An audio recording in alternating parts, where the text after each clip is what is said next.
The Synthetic Man by Theodore Sturgeon. The Synthetic Man is a title used by Pyramid Books when they published it as a paperback in 1957. The story originally appeared under the title The Dreaming Jewels in the February 1950 edition of Fantastic Adventures magazine. In my opinion, neither title does this wonderful novel justice, but The Dreaming Jewels of the two is the most appropriate. This cover on the 1974 Pyramid Books edition was created by Gray Morrow. Morrow is a well-known name in comic book fandom. He is the creator of Marvel Comics' Man-Thing, which was a favorite of mine back in the 70s. For DC Comics, he created the vigilante El Diablo. Morrow did some work in the 1950s for my favorite comic book company of all time, EC Comics.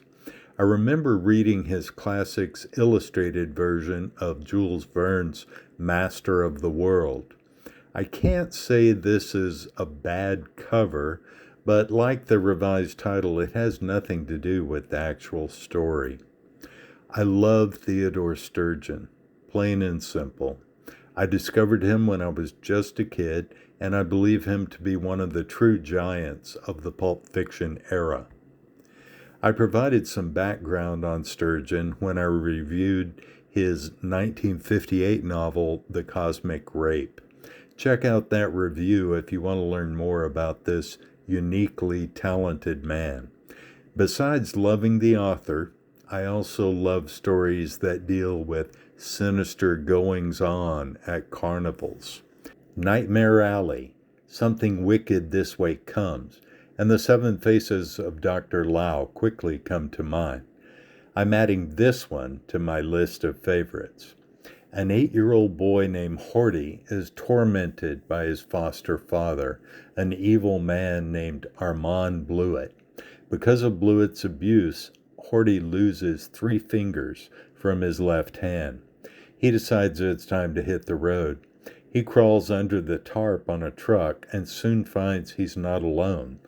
There's a cigar-smoking kid under the tarp with him, except it's not a kid. It's a midget named Havana who works for the carnival.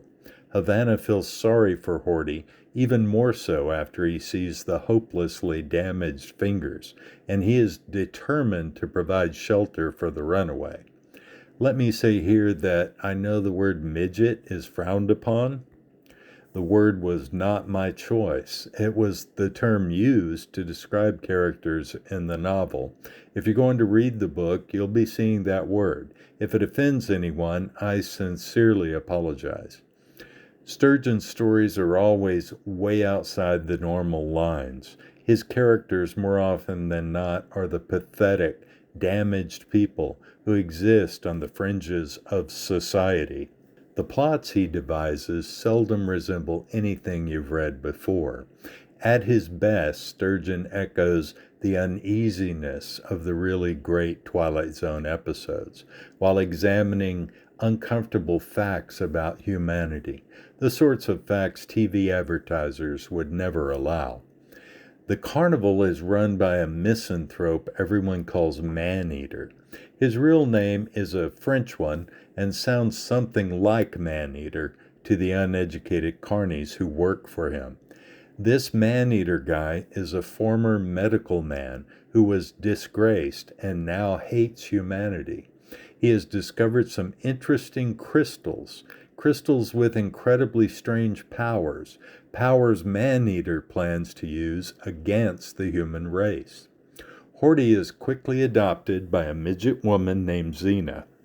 Because he resembles her, Xena comes up with the idea of dressing him as a girl and pretending he is her cousin. She reasons that Maneater will show some compassion when he sees the destroyed fingers and provide medical assistance. The ruse works. And for years, Horty pretends to be a little female person, performing shows with Xena, who loves him like a mother. But oddly, Horty doesn't grow or seem to age in any way for years. What's going on here? Early in the story, it is established that Horty is unnaturally attached to an ugly jack-in-the-box he calls Junkie. He's had the toy for as long as he can remember and cannot bear to be separated from Junkie. Junkie has strange gleaming eyes made of crystals, the same sorts of crystals Maneater has been experimenting with for years. This story is so unusual and the twisting path of its plot so involved, I won't even try to describe any more of the book. I don't want to spoil this for any potential readers, but I have to say this. It is just the sort of totally unexpected tale I get excited about when I'm lucky enough to stumble onto one. Sturgeon made most of his money from writing short stories, and his shorter fiction is top-notch weirdness. He only wrote 6 novels. I've read 2 of them now. I'm not in any hurry to read the others, because I don't look forward to the time when I've read them all and there are no more for me to discover. I prefer the sense of pleasant anticipation I feel knowing they're out there waiting for me. The Dreaming Jewels, aka The Synthetic Man by Theodore Sturgeon.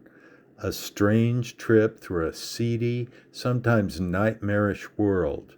A world whose redeeming quality is the love even its least lovable inhabitants can have for one another. Thanks for listening. Please like, subscribe, and leave a comment. It costs you nothing, but it makes this channel easier for others to discover.